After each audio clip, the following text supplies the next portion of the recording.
Micro observer নিয়ে প্রতিবাদ করেছিলেন, অর্থাৎ গতকাল তিনি চিঠি পাঠিয়েছেন ষষ্ঠবারের জন্য নির্বাচন কমিশনকে। আগামীকাল নির্বাচন কমিশনের সঙ্গে মুখ্যমন্ত্রীর বৈঠক রয়েছে। তার আগে সুপ্রিম কোর্টে মামলা দায়ের করলেন মুখ্যমন্ত্রী মমতা বন্দ্যোপাধ্যায়। আরো বিস্তারিত আমাদের অপর প্রতিনিধি এবার রুমা পালের কাছ থেকে আমরা জানবার চেষ্টা করব। রুমা, দেখো, নির্বাচন কমিশন কালকে সময় দিয়েছে মমতা বন্দ্যোপাধ্যায়কে। সেক্ষেত্রে বলা হয়েছে 15 জনের দল তার সাথে যেতে পারে।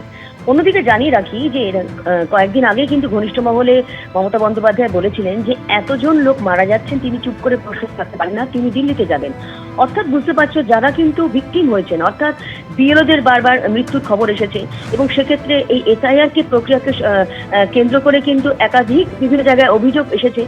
সেক্ষেত্রে বলে রাখি যে কালকে তিনি যখন দেখা করতে এমন সূত্রের খবর যে যারা ভিকটিম ছিলেন তারা, এবং সেক্ষেত্রে তাদের পরিবারও কিন্তু তার সঙ্গে যেতে পারে, এমনটা সূত্রের খবর। তবে পরবর্তীতে 4টের সময় মমতা বন্দ্যোপাধ্যায় কাদের সঙ্গে নিয়ে যাবেন সেটা কিন্তু অবশ্যই কাল জানা যাবে। অন্যদিকে জানিয়ে রাখি যে এই 30 তারিখে যে আমরা জানতে পারছি যেটা সুপ্রিম কোর্টে কিন্তু নির্বাচন কমিশনের বিরুদ্ধে মামলা করলেন মমতা বন্দ্যোপাধ্যায়, এবং সেখানে কিন্তু অবশ্যই যেমন নির্বাচন কমিশন রয়েছেন তার সঙ্গে কিন্তু সিওর বিরুদ্ধেও কিন্তু এই মামলা, মানে তাদের কিন্তু রেসপন্ডেন্ট করা হয়েছে।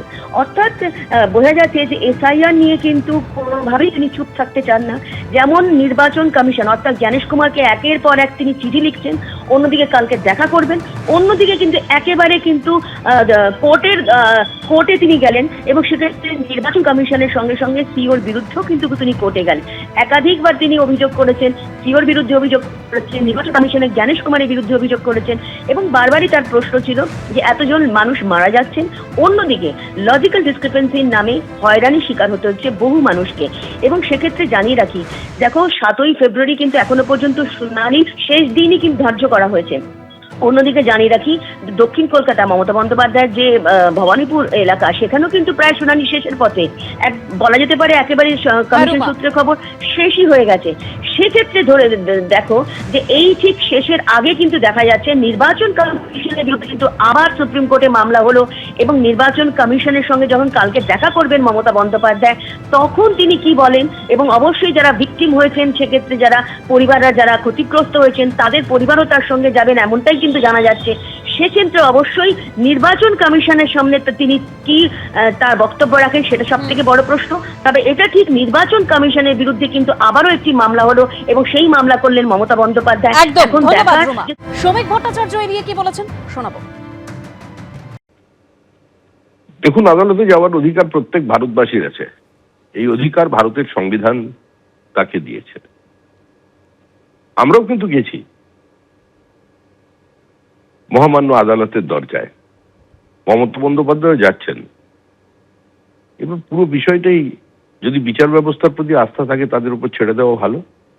কিন্তু দুর্ভাগ্যের বিষয় এটাই, রাজ্যের মুখ্যমন্ত্রী সংবিধানের শপথ নিয়ে প্রশাসনিক প্রধান হিসেবে তিনি যখন একবার চলে গেছেন আদালতের দরজায়, ঠিক তখনই বা তার কিছুদিন আগেই এই সুপ্রিম কোর্টের সম্পর্কে অনাস্থা প্রকাশ করেছেন বা তাদের বিশ্বাসযোগ্যতা নিয়ে প্রশ্ন তুলেছেন তারই দলের একজন আইনজীবী সাংসদ।